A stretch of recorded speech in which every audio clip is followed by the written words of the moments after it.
Hey guys, my name's Jim. I'm a Millburn Township resident, and I've asked by a couple of kids up at the high school to participate in a little documentary about the just increasing number of auto thefts going around in the township. My name's Stefan Reinhardt, and I'll talk about my house getting broken into to get keys to one of my cars. It was about 8 months ago, I believe, maybe a little longer. Some people tried to, at about 2 in the morning, a Range Rover pulled up in front of the house, and people tried to get into one of the cars that was parked outside. They couldn't get into the car, but then they jumped onto our front balcony and broke into the French doors, and the alarm went off. They made it into the house, but didn't get any of the keys or anything else. When the alarm went off, I then ran downstairs, probably stupidly, to see what was going on. The person that came into the house then ran out, got back into the SUV, and fled.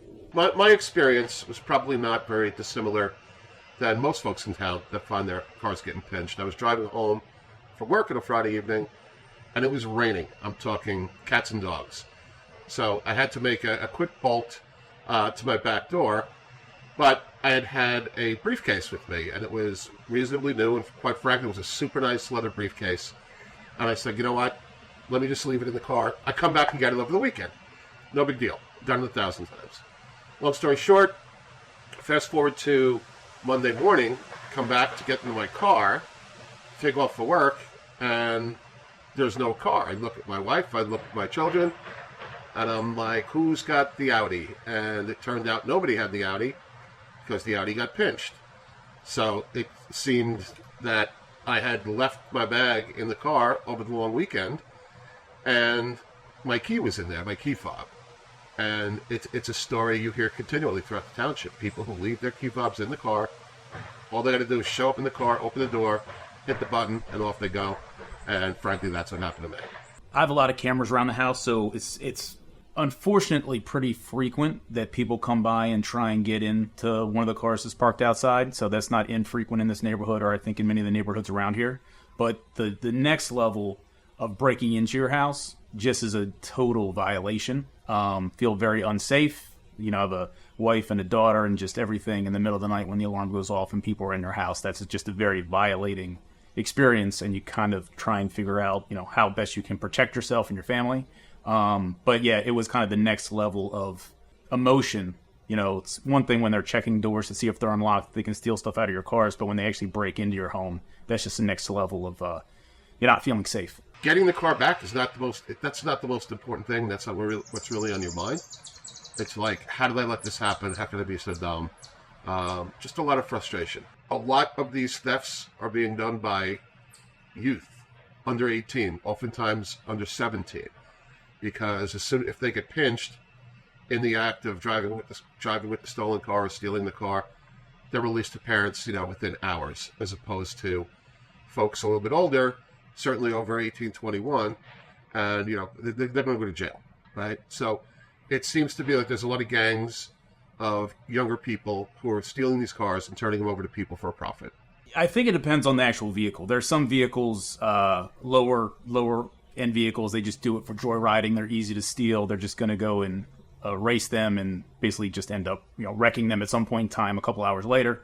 Other ones, higher end vehicles, they're stealing to get them into Newark, to get them on containers to ship them out of the country.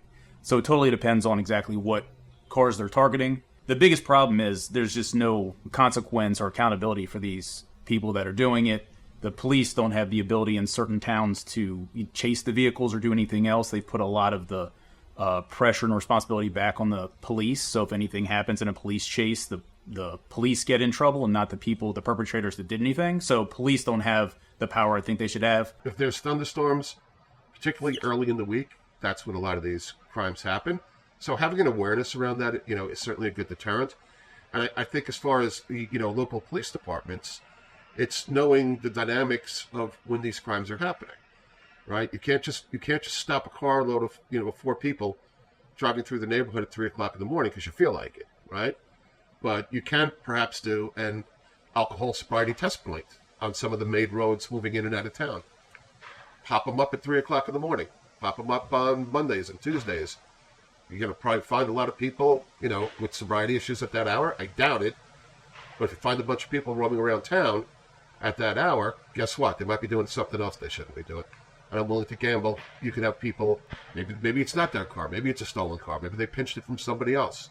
They often steal a car to steal cars. So there's a lot of dynamics that I think the policing, if they could just like kind of kick that into gear, and in addition to working with other townships, Summit, there's a lot of towns around here, and I think all these townships should be collaborating and working together to solve for this. It's a catch and release program. These people know they're not going to get in trouble.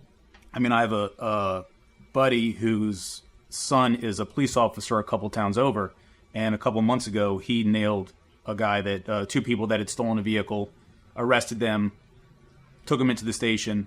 They were already released and arrested again before he had finished his paperwork on what was going on. So the catch and release system is just completely ludicrous in this state. The Maplewood police is understaffed. I think a lot of the other communities around here are understaffed. So I think with the officers that are working, I think they're doing a great job.